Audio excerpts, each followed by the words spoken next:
시청자 여러분 안녕하십니까? 자, 윤영걸 선생님의 유구영 코너입니다. 예. 안녕하세요. 예, 안녕하십니까? 그래서 얼마 전에 보니까 예. 박찬호가 골프를 치는데 네. 330야드가 그렇죠. 나간다. 예. 그래서 굉장히 멀리 간 거 아닙니까? 어마어마하죠. 파4에서 예. 거의 한 번 만에 완온이 된 거니까. 그렇죠. 예. 보통 파4 골프장이 한 300m 안팎이거든요. 예. 뭐 330m, 40m 나가니까 대단한 거리죠. 네. 대단하죠. 네. 그런데 참 야구 선수하고 네. 골프 선수하고 네. 이렇게 좀 근력을 쓰는 게 다를 건데 예. 그 운동신경이 있어서 그런 겁니까? 어깨 힘이 좋아서 그런 겁니까? 뭐 힘도 있지만은 예. 자기 체중의 힘을 몸의 힘을 공에 전달을 잘하는 거죠. 공에 전달을 예. 잘하는 거예요. 사실 힘으로 따지면은 영화배우 마동석이가 더 많이 쳐야 되지 않을까요? 근데 골프가 또 힘으로 또 하는 힘으로 것도 하는 건 아니고 아니니까 뭐 호리호리한 선수들이 거리 많이 하는 거 힘을 자기 힘을 공에 전달을 잘하는 거죠. 그러자면은 자기 몸에 힘을 쫙 빼고 이게 전달해야 되는 체중 이동으로. 그러니까 그 선수는 박찬호. 선수는 야구를 하다 보니까 이 타자도 했거든요. 미국에서는 왜 투수가 타자도 예, 하잖아요. 거기 하죠. 그러니까 공을 칠 때 힘을 빼고 그 체중을 전달을 잘한다 이렇게 봐야죠. 공에 어떻게 보면은 내역을 공의 과학수 자기의 공을 아는 거죠. 공을 다루는 거죠. 그러면 유현진 선수가 보면 미국 가면 뭐 뾰족하게 성적을 내지 못하고 투감은 다쳤다 하고 좀 잘하려면 하면 또 못하고 뭐 이러더니만 이 올해는 완전히 다른 모습을 보여줘가 지금 올해는 뭐 대단하게 하고 있는데 근데 그렇다고 속도가 난 것도 아닌데 이제 아주 그냥 공을 맞춰서도 잡고 자유자재로 컨트롤을 조절하고 이런 부분에 뛰어난 것 같아요. 그렇죠. 뭐 그다음 투병도 많이 하고 올해 뭐 싸이 영상 후보까지 뭐 잘하면 오르겠다 뭐 이런 얘기하는데 보니까 그래도 오랜 투병하다 보니까 자기 마음을 좀 잘 다 잡은 거 아닌가.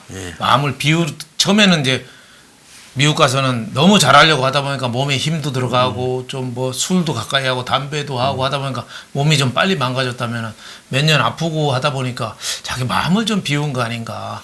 그래서 골프도 그렇고 야구도 그렇고 세상살이가 자기 마음 관리가 아닌가 싶습니다. 그래서 이제 제가 이야기를 하려는 게 지금 문정권이 경제 때문에 난리가 났는데 아까 박찬호는 이제 힘을 좀 빼고 이렇게 분산을 시키고 또 유현진은 이제 세상살이를 이렇게 통해서 마인드 컨트롤 이런 부분들을 갖다가 이제 터득을 해서 좀 본인의 잠재 능력을 극대화시키는 거 아닙니까? 그렇죠. 자, 근데 문정권은 끊임없이 이 야구 선수로 보면 직구만 던지는 이런 식을 지금 2년 동안 하는데 앞으로도 또 계속 그렇게 하겠다고 지금 하고 있어요. 거기는 뭐 안보도 그렇고 경제도 그렇고 이게 어떻게 해서 해결하겠다는 생각보다도 안보와 경제를 통해서 세상을 내가 원하는 대로 바꿔버리겠다. 뭐 이렇게 하니까 해결보다도 저는 그걸 통해서 세상을 바꾸겠다는 게 더 뜻이 있어서 자꾸 저렇게 고집하는 것 같아요. 그러니까 이우 선수가 커브볼을 던져서 맞았어도 그쪽으로 자꾸 던지는 거죠. 그러니까 이기는 거에 대해서 관심이 없는 것 같아요. 우리나라가 더 잘 살고 강국이 되고 핵 위험을 포기하고 이런 것보다도 오히려 이걸 이념으로 생각해서 싸움의 대상으로 생각하는 거 아니냐. 그러니까 자꾸 해결이 안 될 줄 알면서 저렇게 고집을 부리는 거 아닌가 싶습니다.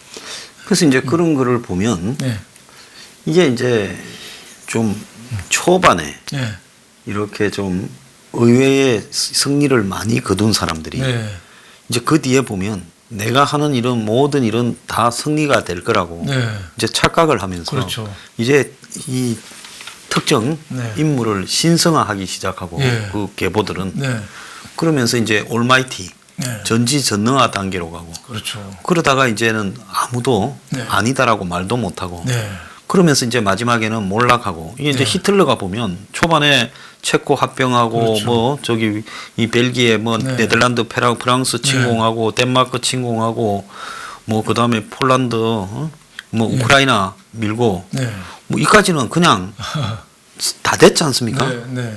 그 간다 하면 막 겁먹고 그냥 항복해버리고 영국도 뭐 항복할까 고민도 하고. 그러니까 이제 그 뒤부터 히틀러는 군사 전략가가 아니잖아요. 그렇죠. 하사관 출신이지 않습니까? 네. 그런데 막 앉아서 장군들 다 데려다 놓고 했죠. 막 다 뿌려가. 작전 지도 그리고 네. 뭐 일로 공격하고 다 했습니다. 지가 다 했지 않습니까? 다 했죠. 네. 그러다가 이제 결국은 소련을 쳐들어갔다가 네. 스탈린그라드에 그게 막히면 네.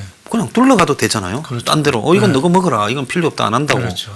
근데 막 거기에 끝까지 그냥 겨울이 올 때까지 하다가 거기서 한 40만 명이 녹아버렸지 않습니까? 예, 지구상에서 가장 참혹한 전쟁이었다고 네. 합니다. 예, 스탈린그라드. 그렇게 히틀러처럼 저렇게 안 되는 걸 고집하고 저런 게 토인비가 얘기한 휴브리스라는 말을 썼거든요. 네. 휴브리스. 성공한 사람이 자기 오만에 빠져서 실패한다 이거죠. 자기 오만에 빠져서 민주주의 투사가 역경을 딛고 정권을 잡자마자 독재자로 변하는 거랑 똑같죠. 자기가 오만하니까 자기가 다 옳다고 생각하는 거예요. 그러니까 문재인 대통령도 자기가 민주주의를 내세웠고 촛불 집회로 자기가 후광이 있다고 생각하니까 무슨 일을 해도 자기는 정의의 투사라고 생각하는 거죠. 그러니까 해결 방안이 없지 않느냐. 과거에 왜 S1 댐을 건설한 사람이 파나마 댐을 건설하다가 대실패를 했잖아요. 지역도 다르고 온도도 다르고 파나마는 풍토병도 많고 하는데 똑같은 방식으로 하다 대실패를 했거든요. 그러니까 성공한 자의 자기 오만 뭐 이런 생각이 듭니다. 그래서 이제 나폴레옹 같은 경우도 보면 예. 원래 나폴레옹이 그 로베스피에르 똘만이었다는 거예요. 그렇죠. 네, 그래서 네. 자코뱅당에 네. 관여됐다고 옷도 벗고 네. 그러다가 이제 뭐 이 로베스피에르가 모가지 잘리고 난 다음에 나폴레옹도 쫓겨났다가 네. 겨우 이제 다시 복직돼 갖고 네. 전공을 세워서 네. 이제는 아예 그냥 뭐 이 오통령 전문가를 엎어버리고 네. 이제 황제가 됐지 않습니까? 네, 네. 혁명에 가담했던 사람에서 네. 황제가 되는데 네. 그러니까 이제 이웃 나라들 다 점령하잖아요. 그렇죠. 근데 하나 난 이해가 안 가는 게 네. 히틀러나 나폴레옹이나 네. 우크라이나 정도까지만 가면 쌀 많고 네. 뭐 그 밀 먹죠. 밀 많고 네. 또 뭐 기름 나오고 네. 석회 전도 네, 하면 네, 많죠. 그럼 더 갈 필요가 없는데 네. 뭐 하려고 더 가다가 저 지경을 당해가 둘 다 끝이 저렇게 끝났을까요? 그게 인간의 탐욕이죠. 재벌들이요 가까이서 보면요 네. 돈 10만 원, 20만 원 갖고 화냅니다. 그걸 더 가지려고. 예. 왜냐하면 99조 재산 있는 사람은 1조로 더 해야지 100조가 되거든요. 네. 재벌들이 돈 탐욕이 더 많아요. 그것은 그거랑 저는 나폴레옹이나 히틀러의 저 무리한 욕심 그런 것도 이왕 하는 거 끝까지 해서 자기 성과를 좀 드높이고 싶은 거죠. 그안 맞고 나눴으면 어디까지 갔을까요? 끝까지 가서 지구를 한 바퀴 돌았겠죠. 네. 알렉산더가 저기 아프가니스탄까지 갔다가 모기한테 물려 죽었지 예, 않습니까?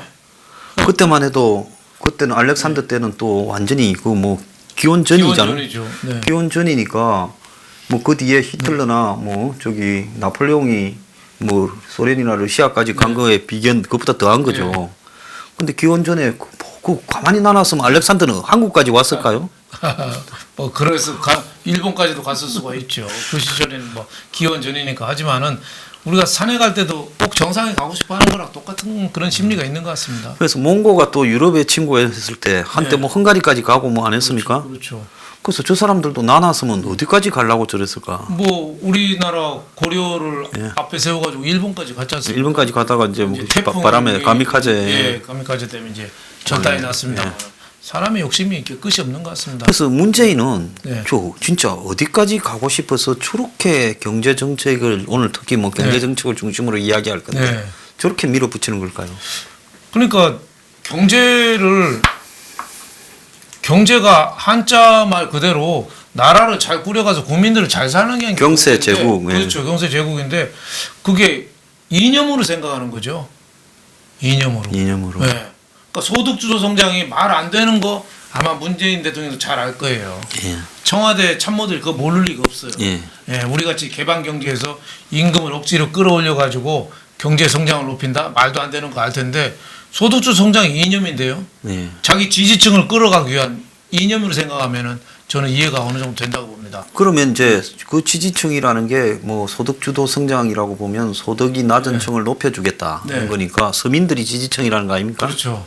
근데 지금 보면 엊그제 네. 택시 기사분이 15일 날 네. 분신하셔 돌아가셨어요. 네, 네. 나이가 76 되시는데 네. 뭐 타다 택시. 네. 택시도 아니죠. 네. 렌트카인데 막 네. 다니고 있어요. 네. 반대한다고. 그래서 문정권 들어서 택시 기사분이 4번째 분신했다는. 그렇죠. 우리가 문정권 들어서기 전에 보면 전태일 분신 정도지 노동자들이 분신을 한 예가 그리 많지가 않았습니다. 거의 없었죠. 예. 없었죠. 네. 그런데 뭐 또 임금을 체불에 떼서 화가 나서 자살하거나 이런 분이 네. 있었지만은 네. 노동자분이 뭐 공개적인 장소에서 몸에 기름을 부은고 분신하는 일이 네.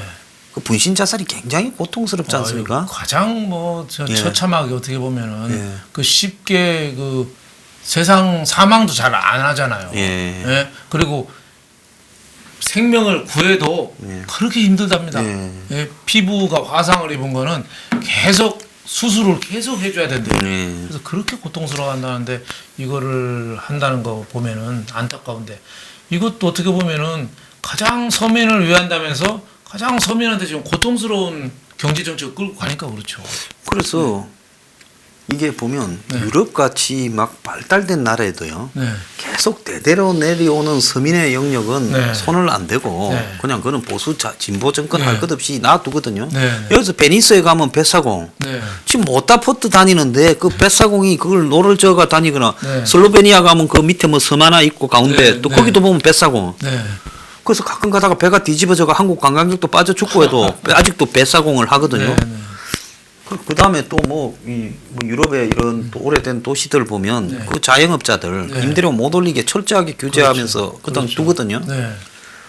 근데 이 서민을 위한다는 정권에서 저렇게 무슨 카풀이니 무슨 타다 택시니 해가 그걸 밀어붙여가 지금 4명째 분신을 했다는 거는 이게 참 심상찮은 일이거든요. 그렇죠. 그러니까 뭐 저는 뭐 타다니 카풀이니 그거에 택시업에 아직 영향이 크진 않아요. 예. 크진 않은데 전반적인 거는 경기 자체가 침체됐기 때문에 예. 사람들이 일반 시민들이 택시를 많이 타야 되는데 택시 잘 안 타요.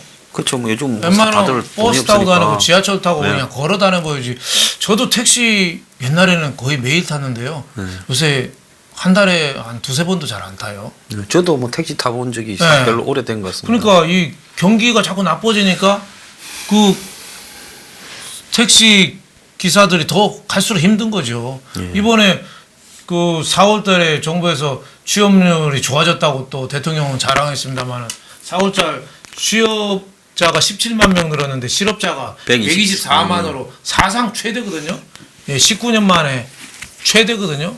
이런 정도의 경제가 참혹하니까. 근데 이제 고용원 있는 그 자영업, 고용원을 둔 자영업이 7만 개가 줄었어요. 지난달보다.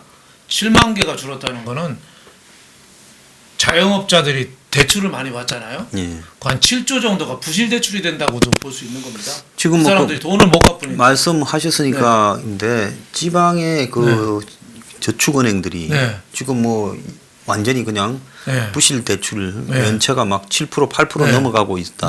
네. 뭐 네. 10%가 넘었다는 데도 그렇죠. 많아요. 네. 그래서 그 우리가 옛날에 저축은행 사태를 한번 네. 겪었지 않습니까? 네. 그래서 70한 4억이 네. 4~5조가 네. 이렇게 네. 수신을 했는데 네. 뭐 나중에 다 뭐 부동산이니 이런 뭐 PF에 빌려줬다가 네. 남아 있는 돈이 한 34조 정도 절반 정도밖에 없었다. 예. 그럼 돈이 사라져 버린 거죠. 그렇죠. 그게 저축은행 사태 본질 그렇죠. 아닙니까? 그렇죠. 근데 그때는 이제 뭐 저축은행의 방만한 갱년이나 비리 네. 이런 것들 때문에 그렇댔다 하더라고요. 네. 이번에는 보면 이제 일금융권에서 못 빌린 사람이 신협 같은 그렇죠. 협동조합, 그렇죠. 이금융권을 그 이금융권 또 저축은행 갔다가 네. 지금 거기에서 이 빚을 못 갚아가 네. 지금 점차적으로 이렇게 연체율이나 예. 이렇게 돈을 못 갚는 부도가 지금 네. 늘어나고 있다고 네. 그래요. 네. 그래서 지금 보면 이 지방 도시에 뭐 수도권이야 집값이라 하지만 지방 도시에는 부동산이 형편없이 떨어지는데 아, 그럼요. 많이 떨어지고 있죠. 특히- 서울에서도 뭐 일산이나 뭐 고양이나 저 네. 밑 외곽 도시들이 많이 떨어지고 있습니다. 근데 지금 보면 대표적인 이제 한국의 네. 공업 도시가 이제 호남 쪽에는 군산 네. 그리고 이제 남쪽에는 장원 그렇죠. 기계 그 그렇죠. 단지 아닙니까? 고제, 중공업 울산 기계 단지. 뭐, 예. 예. 그다음에 울산 이랬는데 여수, 거제. 예, 예. 근데 이 방금 말한 도시들이 여수는 뭐 아직은 조금 습격이니까 버틸 만한데 네. 거제 그 다음에 무슨 통영부터 시작해서 창원, 울산, 군산 이런 데가 지금 다 아마 형편이 없다는 거죠. 거의 도시가 지금 무너져 가고 있다. 이렇게 이야기가 나오는데 보통 그 경제가 붕괴되거나 이런 위기들이 올 때 사전 징조가 좀 오지 않습니까? 그렇죠. 그런데 이제 그때 보면 첫째는 소비를 사람들이 안 하죠. 안 하고 그건 또 비상하게 동물적 감각으로 다들 하는 것 같아요. 기업들이 또 투자를 안 하고 전부 현금화하지 않습니까? 그렇죠. 요 근래 제가 듣기로는 기업들이 아무리 좋은 물건이 강남에 나와도 일체 뭐 우리가 지금 다 팔아야 되는데 사냐. 그래서 불급한 최소한의 건물 빼놓고는 다 팔려고 내놓고 기업들이 전부 현금을 가지고 있고 뭐 투자를 안 하고 상당히 좀 장기적으로 겨울이 올 거다라고 생각을 하고 대비하고 있다고 사발통문이 다 돌았더라고요. 지금 굉장히 저는 IMF 외환위기보다 더 위험하다고 봐요. 그때는 그래도 경제 기초 체력이 좋았거든요. 그때는 성장률이 기업들도 현금이 좀 있었어요. 있었죠. 또 가게들도 이렇게 빚이 이렇게 많지는 않았어요. 지금 한 1,600조 정도 되는데요. 엄청난 거죠. 이번에 취업률 통계 나온 게 30대, 40대가 취업자가 한 20만 명이 줄었거든요. 그게 지금 핵심 아닙니까? 나라에 제조업 대부분 제조업이나 이런 쪽이 30, 40대가 많고요. 어떤 세대입니까? 집으로 말하면은 주춧도로에 기둥 세우는 나이예요. 30대, 40대 애들 분유값도 사고 학교도 보내고 또 내 집 마련을 위해서 또 허리띠 쪼아머리고 미래를 준비해야 되는 거 아니에요? 이제 100세 시대인데 돈 주로 버는 게 30대, 40대에 버는 거예요. 그때 불고 이제 50대 초반이 피크에다가 그 뒤부터는 이제 그때부터 줄어드는 거죠. 대기업들 삼성 같은 데도 보면은 임원들 보면 40대 후반이면 퇴직합니다. 그렇죠. 30대, 40대가 그만큼 중요한 시기인데 그게 20만 명이나 취업자가 줄었어요. 그러니까 나라가 가계로 말하면 기둥뿌리가 지금 뽑히고 있는 거예요. 이게 우리 정부 정책이 진짜 심각한 게 저는 세 가지가 있다고 봐요. 하나는 세계 경제는 지금 앞서 가고 있거든요. 우리만 지금 뒷걸음 짓고 있어요. 1, 4분기 때도 뭐 마이너스 0.3%인가 오히려 후진기하 놓고 거꾸로 가고 있어요 지금. 성장률이 마이너스가 나왔죠. 미국, 일본, 중국 다 성장 앞으로 가고 있어요. 뛰냐 달리냐만 문제지 앞으로는 가고 있는데 우리는 지금 뒤로 가고 있어요. 두 번째는 더 큰 건데 위기인데 위기를 인정을 안 하고 있습니다. 지금 폐렴인지 폐암인지 알고 빨리 엑스레이, MRI 찍고 수술하든지 조치에 들어가는데 자꾸 저 건강보조식품 바카스만 지금 들이먹고 있습니다. 자, 이게 세 번째는 앞으로 좋아지지 않고 더 자꾸 나빠진다는 거죠. 경기가 지금 투자 줄죠, 수출 전망 자꾸 나빠지죠, 미중 분쟁이 있죠. 가장 큰 거는 우리 정부가 낙관적으로 전망하면서 손 놓고 유일한 준비가 재정 더 쓰자는 거거든요. 정부 예산 더 하자, 추경하자, 그것만 하고 있어요. 이제는 미래가 없는 거죠. 이제는 세금도 이때까지는 세금을 많이 걷어줬는데 이제는 세금이 이제 안 걷어지는 단계까지 왔다고 그래요. 그렇죠. 기업이 잘 돼야지 세금을 내죠. 뭐 자영업자든 기업이든 세금을 낸 사람들이 지금 상황이 안 좋으니까 이제는 세금이 줄어들고 있다라고. 그래서 이제 이 사람들이 돈을 무진장 쓰는 것도 한계가 시작됐다라는 이야기가 나오고 있습니다. 근데 지금 미중 무역 전쟁이 저거 오래 갈 것 같지 않습니까? 순식간에 승부가 나기가 틀린 일 아니에요, 저거. 서로 자존심이 걸려 있거든요. 그 시진핑도 저기서 물러서면 아마 중국 내부에 자기 집권에 대한 위기가 올 것 같아요. 그렇죠. 거기도 국가 자본주의라고 해서 시진핑도 물러서면은 자기 위치에 또 문제 있으니까 중국의 무기도 세 개가 있습니다. 하나는 희소금속, 히토리오, 뭐 그 금속이 세계적으로 귀한 금속을 많이 갖고 있대요, 매장량. 그리고 달러와 채권이 많잖아요. 채권을 팔면 어떻게 됩니까? 채권값이 떨어지죠. 채권값이 떨어져요. 채권값이 떨어진다는 무슨 소리예요? 이자가 올라가는 금리가 올라가는 거예요. 그러니까 미국 경기 나빠지라고 이제 던지겠죠. 지금 던지고 있죠. 마지막으로 중국이 할 수 있는 거는 미국 기업의 애플이나 뭐 이런 회사들이 중국에 와 있는 회사 많거든요. 거기에 대해서 이제 규제하고 세무조사하고 뒤로 이제 못하게 또 우리나라 사드 때 우리나라 기업 못 살게 구도지 그렇게 하겠다는 그 세 가지 전략인데 중국도 끝까지는 해보겠죠. 네. 자, 근데 미국도 보면 트럼프가 네. 내세운 게 메이크 아메리카 그레이트 어게인인데 네. 네. 그래서 미국의 제조업을 갖다가 그거 다 복귀시키겠다. 네. 그거 아닙니까? 네. 장사하려면 미국에서 해라. 그렇죠. 일자리 만들어라. 그렇죠. 그래서 얼마 전에 신동빈 회장이 그걸 하니까 문재인은 2분 만났는데 신동빈은 루이지애나에서 백악관으로 오래가 트럼프가 얼마나 좋았으면 그래서 40분을 만났다는 거예요. 네. 그게 왜 그렇습니까? 왜 트럼프가 그랬겠어요? 그러니까요. 일자리를 만들어주는 거예요. 또 수천 명 일자리 생겼다고. 롯데가 한 게 3조 5천억을 투자한 거니까 루이지니아에 네. 그 일자리가 얼마나 많이 생기겠습니까? 몇천 개 몇만 개 생기는 거예요. 네. 그러니까 백악관 불러가지고 요전에 문재인 갔을 때는 뭐 2분인가 밖에 얘기 안 해도 그 앉아서 얘기 충분히 하게 기회를 주잖아요. 네. 그게 기업이고 대통령이 CEO입니다. 그러니까 근데- 뉴욕에 팰리스 호텔이 샀다면 옛날에 트럼프 그렇죠, 거거든요. 그거. 그렇죠. 예. 그거 잘해라 좋은 예, 호텔이다 이런 이야기까지도 예, 하고 예.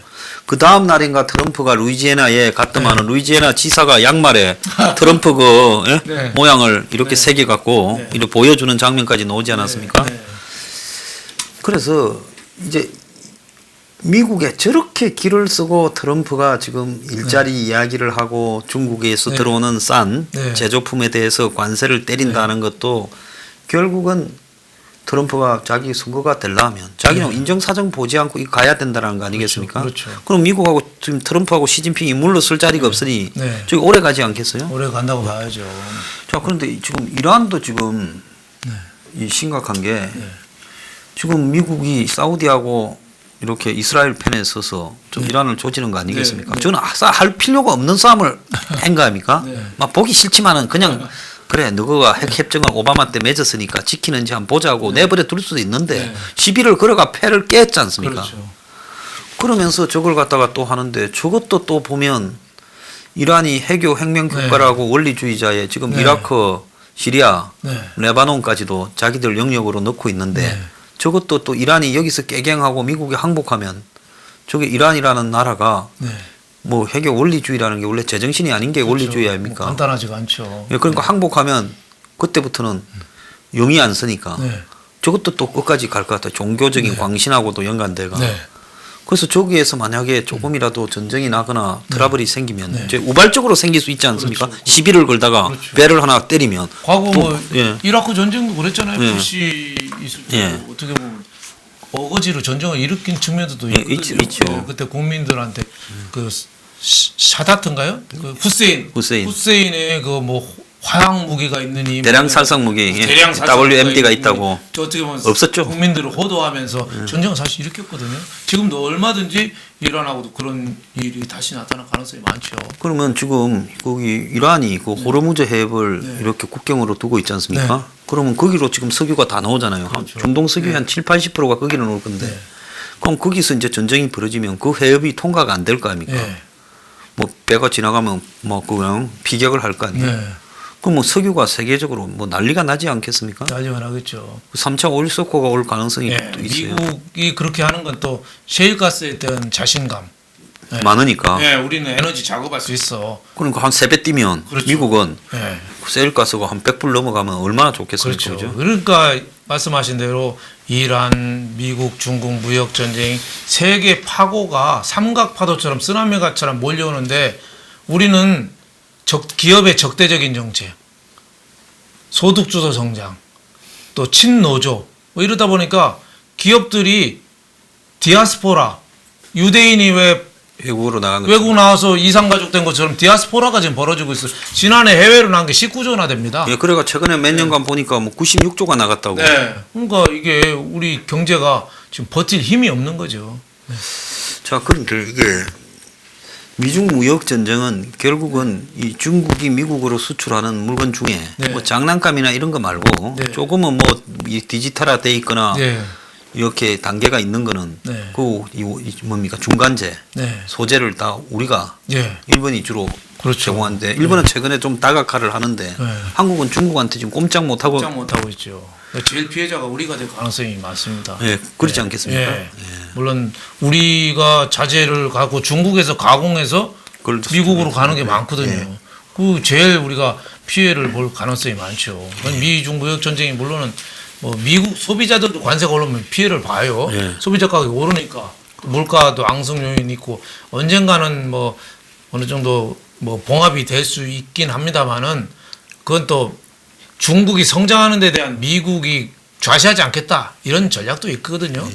미국한테 대들어가지고 성한 데가 그동안 없었으니까 뭐 화웨이 같은 것도 막 못 쓰게 한다든지 여러 가지 중국 견제를 위해서 지금 미국이 저렇게 하는 건데 그런 의미에서 보면은 싸움은 내년까지는 지속될 가능성이 좀 내년 선거가 있으니까 예. 11월 달에 선거 때까지는 간다 보면 상당히 간다고 보면 그러면 우리는 그때까지도 어려워질 가능성이 많죠. 지금 세계 4대 위기가 네. 현재 베네수엘라 문제, 네. 그것도 또 산유국이라서 문제예요. 그렇죠. 네. 베네수엘라 문제, 북핵 문제, 북핵 문제, 이란 그렇죠. 지금 위기, 네.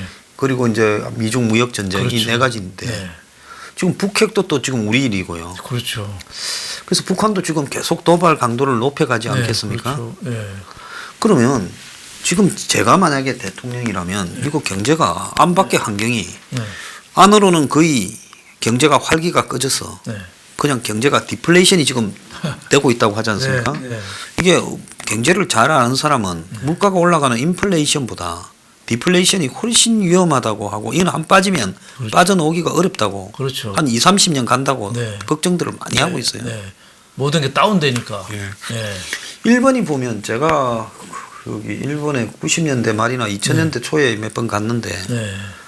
그때 한참 디플레이션을 겪고 있을 때 보면 네. 지하철에 색깔 있는 옷을 입은 사람이 없고 가면 300원, 250원, 200원짜리 라면이 많더라고요. 그렇죠. 지금도 일본이 예. 우리나라보다 오히려 물가가 쌉니다. 물가 싸다고 그러더라고요. 예. 우리나라가 비싼 게 지금 그 택시비나 교통비만 그런 것만 고속도로 통행료나 이런 것만 좀 비싸지 음식값이나 이런 게 오히려 저는 더 싸다는 생각이 들어요. 옷이나 뭐 예. 각종 이런 싸요. 부분은. 예. 그래서 뭐 일본에 엊그제 보니까 스마트워치가 네. 12,000원짜리 스마트워치가 일본에서 나왔다고. 네. 네.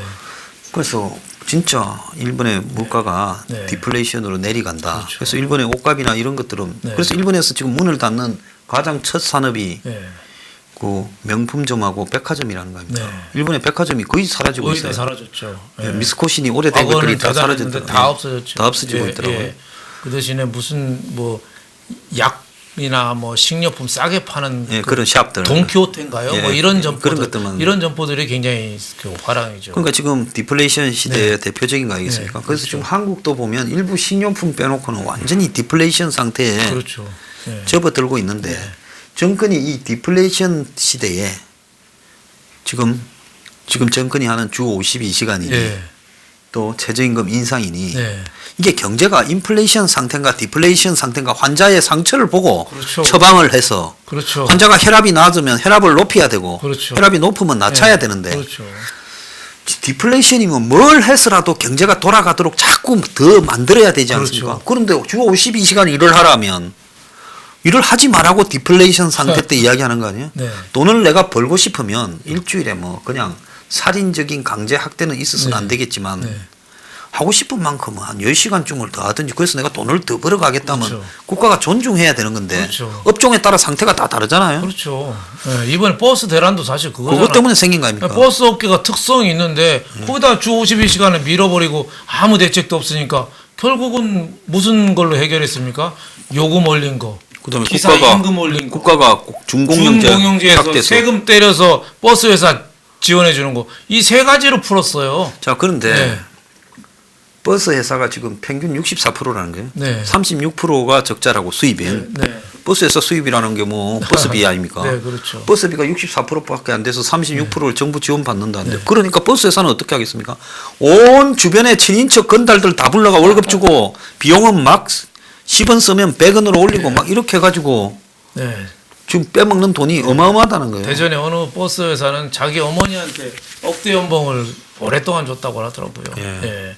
그러니까 그런데 참- 서류만씩 제출하고 검증도 네. 안 한다는 겁니다. 네, 그게 버스 재벌이랍니다. 그리고 버스 회사들은 한 개만 하는 게 아니라 여러 개 하더라고요. 버스 재벌이 됐. 지금 뭐 경기 고속이나 이런 회사들 보면 네. 다 재벌이잖아요. 아, 그렇죠. 경기고속 유명하죠. 네. 그래서 지금 어떤 이런 정책이 있냐? 그러면 결국은 누가 득 보겠습니까? 버스 회사들만 득 보지 않겠습니까? 그렇죠. 공영제가 네. 확정 네. 때문에. 그러면 이게 옛날에 보면 반값 등록금 하니까 누가 득을 받습니까? 완전히 지방에 있는 엉터리 사립 대학들이 문을 닫아야 될 게 그렇죠. 반값 등록 금제 때문에 그렇죠. 문을 안 닫고 버티는. 그렇죠. 피해자는 오히려 그 반값 등록을 내고 다니고 졸업한 학생일 수도 학생이 있죠. 피해자죠.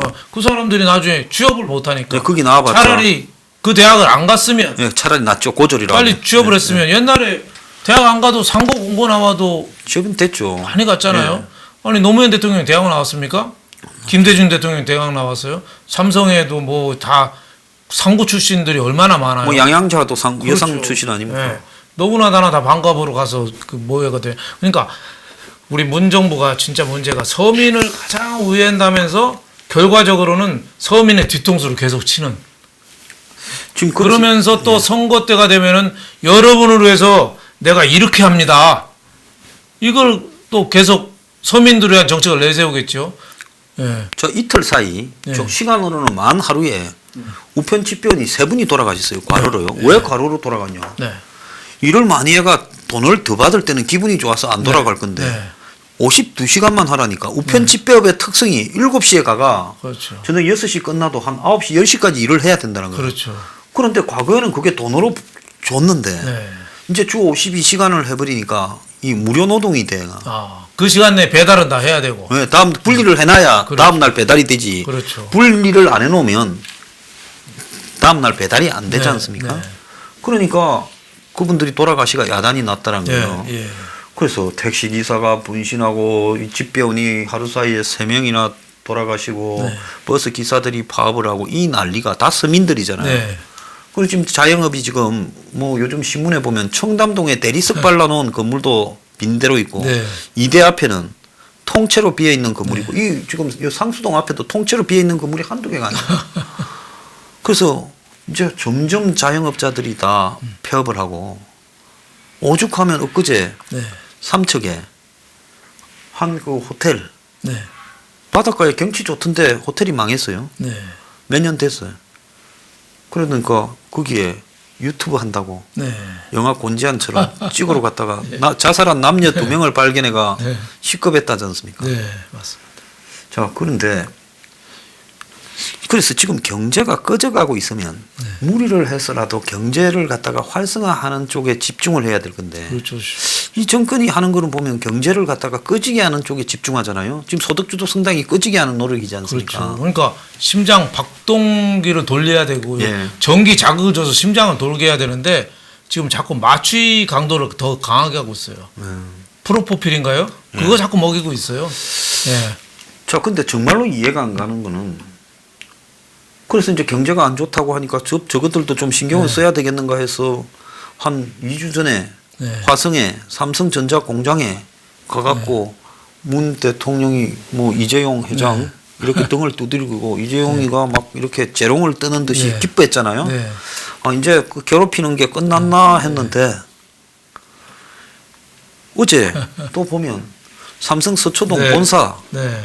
과거의 미래 전략실인 예. 이제 기획실격을 하는 네. 네. 사업지원 TF의 사장방까지 지금 네. 틀었다는 거 아니에요? 네. 그건 뭐냐? 삼성그룹 전체를 지배하는 사령탑 네. 사장방을 틀었다는 거예요. 네. 압수수색을 다 했다는 거예요. 그 사장방을. 네. 그럼 변태도 아니고 인도에서 또 이러더만은 그 다음에 또 압수수색 많이 했잖아요. 예, 예. 작년에. 네. 그러더만은 또 엊그제 또 이러더만은 네. 또 뒤로 또 지금 뭐 삼성 바이오로직 갖고 그렇죠. 그래서 이제 만약에 저 삼바가 그 뭐 삼바 에피스입니까? 네. 거기에 서륜이 잘해서. 숨기고 네. 땅에 파묻고 뭐 네. 집에 갖다 놓은 걸 네. 그래서 본사에서 네. 그 기획실에서 지시했는가를 네. 잡으려고 지금 갔던데 이미 다 알고 갔다고 이야기해요. 그럼 좀 뭘 노리고 저렇게 하는 걸까요? 뭐 노리는 것도 없고 그냥 이중의 시그널을 주는 거죠. 이중의 신호. 그럼 한쪽에서는 예. 정부에서 밀어줄 테니까 제대로 해봐. 그 청와대도 부르고 뭐 문 대통령도 삼성도 찾아가고 하면서 한쪽에서는 또 압수수색 또 수사는 또 계속 하거든요. 이중적인 신호죠. 그러니까 대한민국의 검찰이 안 시키는데 이 와중에 삼성에 가서 탈탈 털어서 이재용 승계에 문제 있다고 총대 맬 사람들이 아니잖아요. 그렇죠. 오히려 삼성에서 다 용돈 주면 자 받아라 장학생 고맙습니다 하고 회장님 제 퇴직하면 일 좀 합시다. 뭐 그러지. 그렇죠. 일부러 트는 사람들 아니잖아요. 그렇죠. 저는 그래서 삼성 이재용 부회장한테 진짜 한 말씀 하고 드리고 싶어요. 저 정부에서 그런다고 해서 너무 춤추지 마라. 좀 봐줄 것도 안 봐주고 안 봐줄 거 봐주지도 않는다. 그러니까 본인은 재판 때문에 자꾸 이게 잘 보이려고 자꾸 저 제스처를 쓰는 거예요. 재판 아무래도 불안하니까 또 감옥 갈 수도 있으니까. 근데 지금 봐주잖아요. 그럼 다음 정권에서 잘못하면 또 갑니다 감옥. 그래서 말입니다. 네.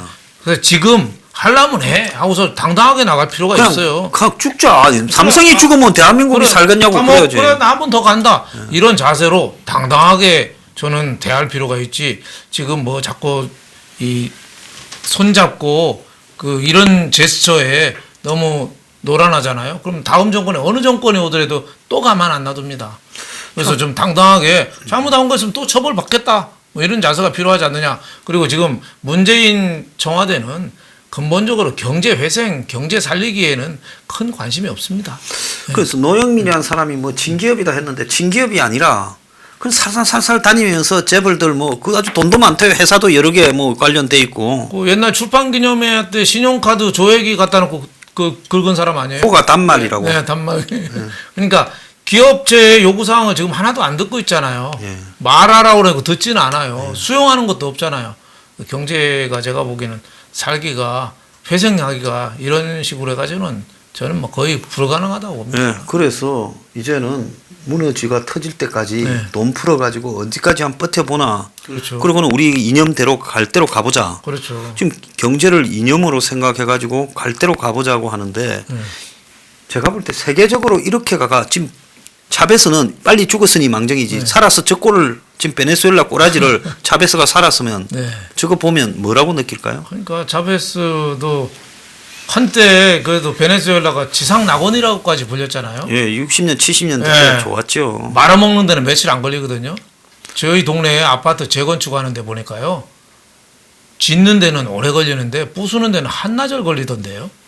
예? 그만큼 순식간에 부서지는데 문제는 지금 정권이 서민들을 위한다면서 또 서민들을 저렇게 경제 나쁘게 해서 못 살게 하는데 그럼에도 불구하고 남미에 보면은 서민들 표가 저렇게 좌파한테 또 나중에 투표할 때 또 모입니다. 그렇더만요. 그러니까 못 살면 못 살수록 더 열렬한 지지층이 우리 옆에 있다. 이렇게 파퓰리즘 정권이 그래서 오래가고 한번 그 맛을 보면은 마약에 들어가서 못 빠져나오는 거예요. 지금 엊그저께도 문 대통령이 얘기했잖아요. 재정 정부 역할이 진짜 필요하다. 돈 풀겠다는 거거든요. 거기 봐요. 예타 면제, 예비 타당성 조사를 면제한 정부 사업이 24조나 돼요. 그리고 또 생활 SOC라고 그래서 뭐 54조. 그 48조. 48조. 그리고 선심성 있는 지역 예산 사업 134조. 그것만 해도 206조예요. 내년까지 또 그걸 풀겠다고 또 뻥을 치겠네요. 그죠? 한 해 예산에 거의 뭐 절반 가까이 될 정도로 이렇게 돈을 많이 풀어나가는 거예요. 그런데도 불구하고 저는 문 대통령이 지금 자꾸 이제 전임 박근혜가 대통령이 이제 불행하게 탄핵으로 나갔는데 본인도 아마 거기에 대한 불안감을 좀 느낄 거예요. 그러니까 불안감을 느끼면 합리적으로 가야 되는데 느끼면 느낄수록 더 그렇죠. 그렇게 고로 가는 것 같아요. 그렇죠. 예. 독특한 성격 같아요. 그러니까 헌법재판소, 대법원, 선거관리위원회, 공수처님, 여론조사기관, 언론, 뭐 공수처 이런 걸 총동원해서 혹시 그런 불미스러울 탄핵 사태인가 이거 대비할 때 국가기관을 총당해서 막을 수가 있잖아요. 헌법재판소에서만 통과 안 되면 끝이잖아요. 그러니까 거기에 대한 이런 철저한 그 준비 뭐 이런 게 필요하다고 봐야죠. 그리고 또 저는 그 촛불 집회가 나더라도 과거처럼 대형으로 나기는 어렵다고 봐요. 왜 그러냐면 민노총이나 전교조 이런 데는 돈하고 조직이 있습니다. 근데 이 보수에는 그런 게 없죠. 돈은 많은데 돈 낼 사람이 없어요. 없죠. 돈은 다 기업도 많고 부자들이 많은데 그걸 낼 수 있는 그 채널이 없다고 그럴까요? 마음도 다 굴뚝 같은데. 그러니까 조직력이 안 되는 거예요. 안 되는 거죠. 저기 민노총 토요일 날 광화문에 모여라 하면은 금방 10만 20만 모일 겁니다. 근데 우파들이 모인다면 몇 명이나 모일까요? 뭐한 5만이면 채워주고 있겠죠. 그러니까 그걸 겨냥해서 저렇게 경제가 좋고 나쁘고를 별로 생각 안 하는 거 아니냐 이런 생각이 듭니다. 네. 자, 쿠바에 가보면 전 네. 국민이 가난해져 버렸잖아요. 네. 카스트로가 집권한 지 그렇죠. 한 50년 만에 네. 전 국민이 가난해서 먹을 것도 없고 네. 뭐 살려면 하루 종일 줄 서야 되는 네. 나라가 됐는데 지금 친서민을 위한다라는 문 정권이 네. 지금 전 국민을 가난하게 만들면서 네. 그야말로 빈부격차를 없애는 네. 위대한 업적을 이루었다고. 국민을 국민으로 만든 거죠. 예. 국민을 공할공짜 국민. 그게 위대한 업적이 될 것 같아요. 네. 전 국민의 이 빈곤화. 네. 그러니까 어떻게 보면 차별 없는 특권증 없는 이런 국민이 될 수도 있는. 빈곤의 보편화를 통해 그렇죠. 가지고 예. 계층을 계층을 다 없애버렸던. 기업들도 돈 좀 되는 건 해외로 다 나가고. 예. 지금 베네수엘라가 다 나가버리고 없지 않습니까? 나가고 없죠. 이제 세금도 막 때린다고 하니까 이제 부자들도 아마 짐을 싸지 않겠어요? 예, 네. 참, 그게 우리가 참 걱정스러운 대목입니다. 참 나라가 망할 때는 소리 소문 없이 아주 쉽게 망하는 것 같습니다. 일으키기는 어려운데요. 오늘 1부 마치겠습니다. 자, 서민이 하는 정권에서 서민부터 먼저 죽어가고 있습니다. 오늘 마치겠습니다. 감사합니다. 감사합니다.